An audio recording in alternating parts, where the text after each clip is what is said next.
Hello mga ka-earning, ito yung cargo sort. Check natin kung real or fake. Ayan, sabihin ko na sa inyo ngayon, isa siyang real or legit. Ibig sabihin, totoong nakaka-withdraw siya sa green money saka sa diamonds o sa dice. Paliwanag ko sa inyo kung paano nakaka-earn dito. Ayan, makikita natin dito.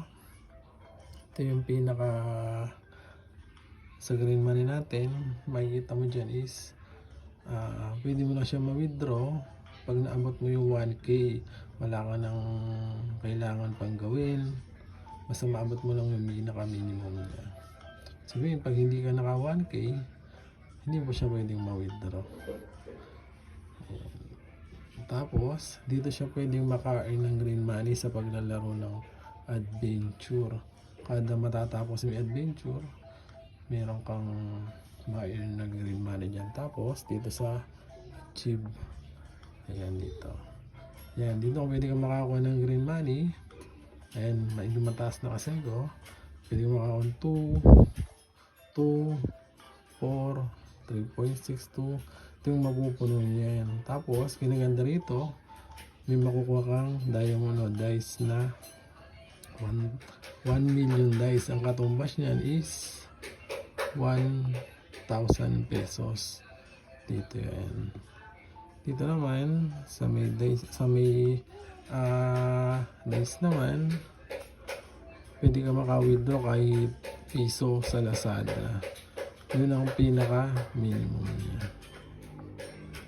Ayan, tapos makita mo natin dito is yung na-withdraw ko na ngayon is 130 one day bago siya pumasok. Yan pa lang na-withdraw ko, wala pa ako na-withdraw ng green money kasi kulang pa yung green money natin, pero legit na-withdraw naman siya.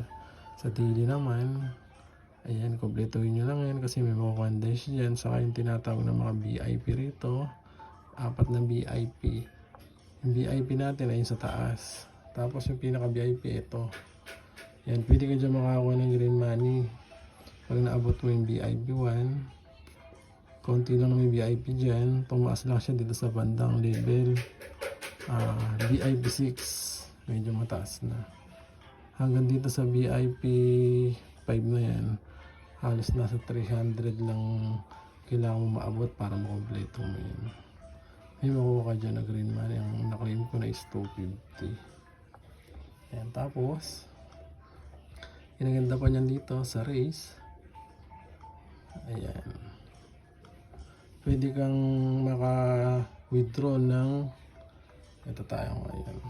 Ayan, makita ko sa inyo, nakita nyo, wala naman ako masyadong na-withdraw. Nandito tayo sa top 2. Ayan, sa race. Yung number 1, ito siya. Ang pwede nyo maka-earn na green money is 12,000. Ito yan. Tapos ito ako, number 2. Pwede ko ma-earn dyan is 10,000 na green money. Ayan, kaya kailangan, ito yung season 3, matapos na yung day. Meron kasi siyang 7 days bago matapos. Kaya kailangan, hanggang dito yan, meron silang mga pagmamagay, may 1.5, ayan, hanggang sa mga rito 200 green money. Sabihin, tsatsagain mo na siyang laruin. Tapos, dito yun, exchange star, may makukuha star. Ito yung matatapos mo yung daily task. Tapusin mo lang yung daily task. Sa invite, makikita mo sa invite sa akin. Ayan, di ko naman, naka 13 ako, pero di ko pa naman natapos yung star ko dyan. Ito yun. Pag nangyari mo yung daily task na yun, may makukuha ka ngayon, pwede mo nang magamit yung pinaka-star mo. Tapos, araw-araw yan hanggang sa tumaas yung star mo, dumami, hanggang sa mapaabot mo lang dito. Nandito ako sa number 2. Kaya mabot ako dito, ibig sabihin na natapos season 2, na pang 51 ako. Kaya nung nagsi-start, na-continue lang star ko. Lamang na ako agad. Kaya nito na ako ngayon. Sabihin, kung papala rin, ayan, pwede ko mag number 2 or pwede mo ba ako abutin ako ng mga nandito. Ayun, kinaganda rito pag ako naman yung nanalo. Ayan, lapag nyo na yung Gcash nyo dyan sa comment section. Bibigyan ko lahat ng mga nag-comment sa may comment section. Pili ako ng bibigyan doon. Yung mga makasupport sa aking video ngayon. Tapos sa paglalaro naman, ayan, panoorin nyo na lang to yung ginawa kong tutorial. Ayan, ito po yung nilalaro natin kung tawagin is cargo sort. Ayan, tarong ko siya, ganito po yung paglalaro niya. Ayan, pares-pares lang ng magkakamukha.